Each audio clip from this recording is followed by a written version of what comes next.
Good evening.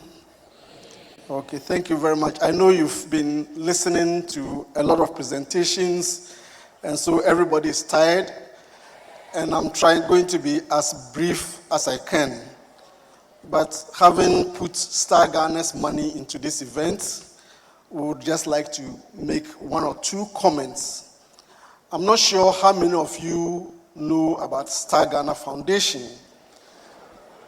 Star Ghana is a Ghanaian organization. It started as something that was set up by donors to support governance in this country.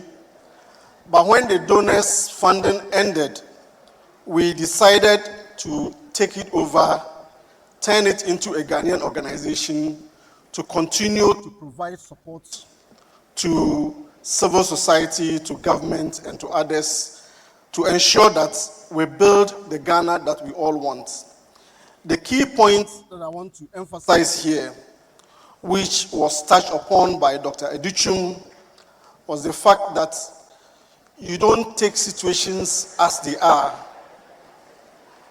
If it is about the camera focusing on people, I would plead that we try and then focus so that I make this as brief as possible. And so the example of Star Ghana Foundation, that says that irrespective of how something started, we do have a responsibility to make sure that we take it and we use it to achieve the purposes that we desire. And one of the purposes for setting up Star Ghana is to promote what we call active citizenship. Active citizenship means that all of us as citizens of this country have a responsibility to be part of making Ghana a better place. Whether we are students, whether we are workers, whether we are parliamentarians, we have a duty.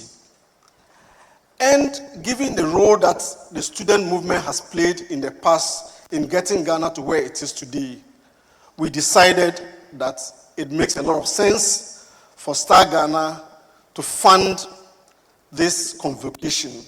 And so we are very, very happy to be part of the groups that have helped to make this possible. When I was asked to make the closing remarks, I asked myself, what can I tell students of this generation? I was the SRC president of Legon in 1981-82. And student leadership at that time is completely different from student leadership now. And so I will not be able to give you advice on specifically what to do.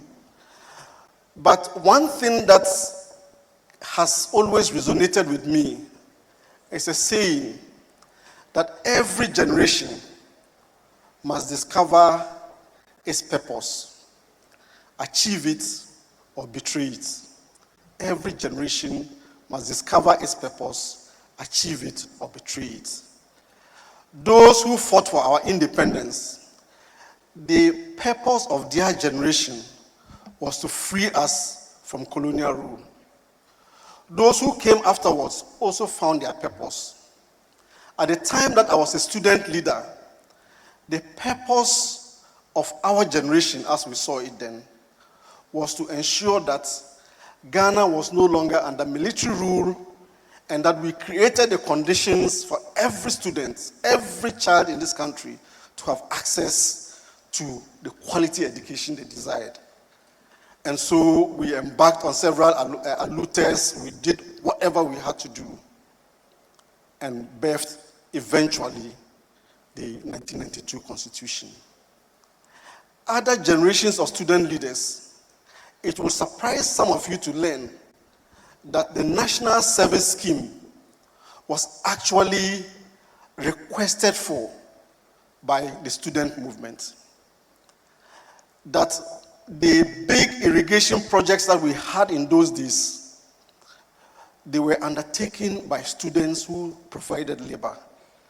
So the challenge, the question I'll be throwing to you today is what is the purpose of your generation of student leaders? What is your purpose? What are you supposed to do for this country?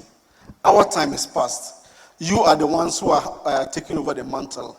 If you don't discover your purpose, you may spend all the time doing things, and then later on you realize that we betrayed the purpose. I think the second thing that I would mention very briefly is that NUGS has always been a very vibrant but very inclusive association. When I talk of inclusion, I'm talking of NUGS represents the voices of all students at all levels in the country.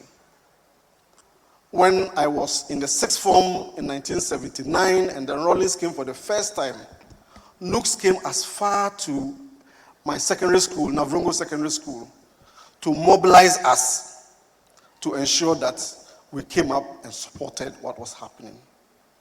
I do hope, and I'm seeing a lot of my grandsons and granddaughters in the room here from the second cycle institutions, that NUGS continues to provide opportunities for everybody to have a voice in how it is run, but also what it does.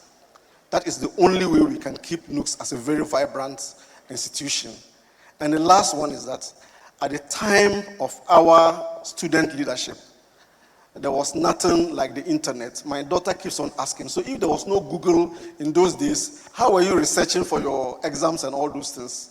And we said we had to go and read the physical books. So you do have the distraction of social media, you do have the distraction of party politics. That makes it very difficult for NUGS to take a united stand on an issue. You take this, they say you are supporting this people. You take that, you are supporting this people. The internet is making people so distracted that it is difficult to focus on key issues. But that is not an excuse for NUGS, for the student movement, to run away from its responsibility to this country. It is your responsibility to take over and to make Ghana a better place than you came to meet it. We will try and make the provisions that will support this. I am on the Constitutional Review Committee that is looking at the 1992 Constitution of this country. And one of the things that we have kept in mind is that how do we make the Constitution youth-friendly and youth-focused? That it doesn't make sense to say that you are 18 years, you can vote. That you do have the ability to think through and decide who should be the next president of this country. And yet we say that because of that age, you are disqualified from holding certain positions. And so we are thinking that the age for holding cabinet positions, the age for contesting for presidential elections should be made as youth-friendly as possible. And I hope that that comes true. And that there are so many other things, and I'm not saying that that has been decided, so don't quote me, but those are the recommendations that we are making. But what I'm saying is that it is our responsibility to create the conditions for you, to help create the conditions by paying monies for you to have this convocation, by supporting you in other ways, but it is your responsibility at the end of the day. What is your purpose for Ghana? And the alternatives you have are two. You either fulfill it or you betray it. Thank you very much.